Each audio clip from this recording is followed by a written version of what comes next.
بسم اللہ الرحمن الرحیم۔ شروع کرتا ہوں اللہ کے پاک نام سے جو بہت بڑا مہربان نہایت رحم والا۔ دوستو، بہنوں، بھائیوں، بزرگوں، السلام علیکم ورحمۃ اللہ وبرکاتہ۔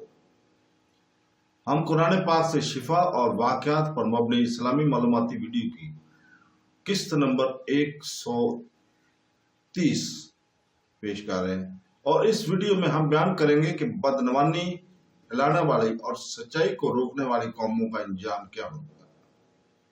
تو دوستو، قرآن پاک اور سنت رسول اللہ تعالیٰ واضح کرتا ہے کہ جو قومیں زمین پر فساد پھیلاتی ہیں اور حق کو لوگوں تک پہنچنے سے روکتی ہیں، وہ دنیا اور آخرت دونوں میں سنگین نتائج سے دوچار ہوتی ہیں۔ بدعنوانی صرف ماحولیاتی نقصان یا معاشی ناانصافی تک محدود نہیں ہے، اس میں اخلاقی تنزلی، معاشرتی جبر، کفر پھیلانا اور اللہ تعالیٰ کے راستے میں رکاوٹیں ڈالنا شامل ہے۔ ایسی قومیں اپنی مادی طاقت کے باوجود اس وقت زوال کا شکار ہوتی ہیں جب وہ برائی پر اڑے رہیں اور راست بازی میں رکاوٹ بنے۔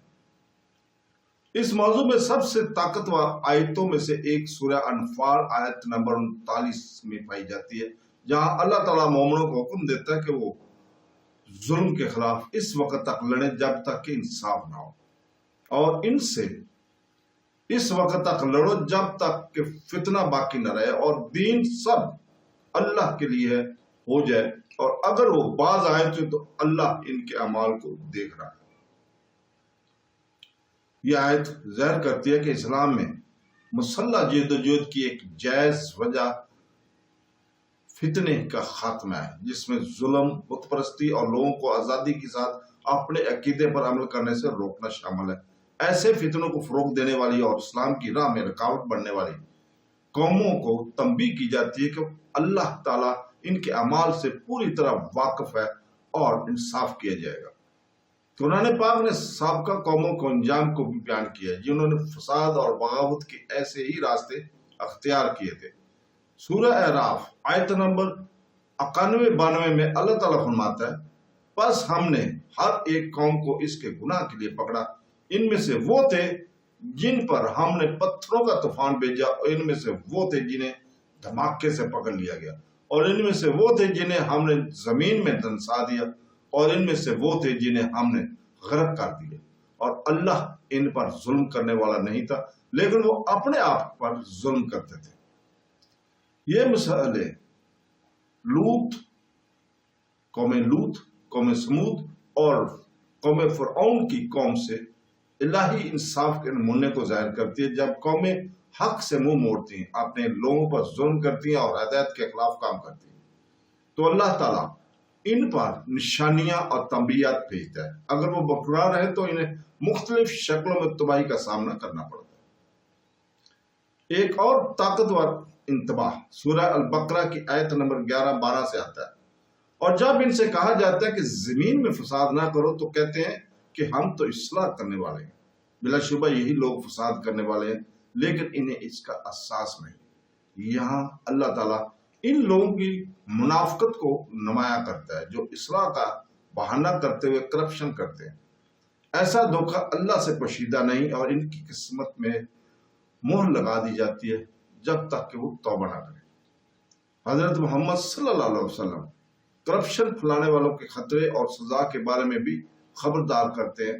ایک حدیث سنن ابو داؤد حدیث نمبر 4338 میں فرماتے ہیں، جس قوم میں کھلم کھلا گناہ ہوں اور وہ اس کو بدلنے پر قادر ہوں لیکن ایسا نہ کرے تو عنقریب اللہ تعالیٰ ان سب پر اپنا عذاب بھیجے گا۔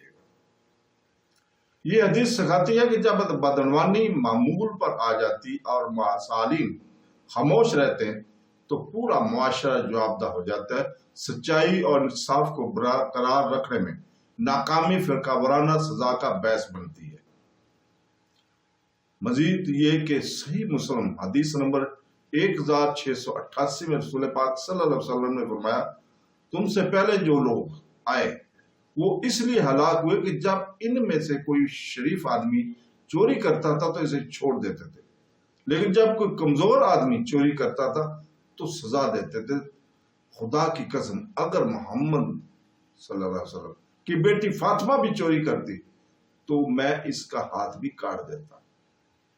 یہ حدیث بدنوانی نظامی خطاب کرتی ہے. جب انصاف کا انتخاب منتخبی طور پر کیا جاتا ہے اور طاقت کا استعمال اشرافیہ کے تحفظ کے لیے کیا جاتا ہے، جبکہ کمزوروں پر ظلم کیا جاتا ہے، اور اس طرح کی ناانصافی معاشرتی تباہی کو جنم دیتی ہے.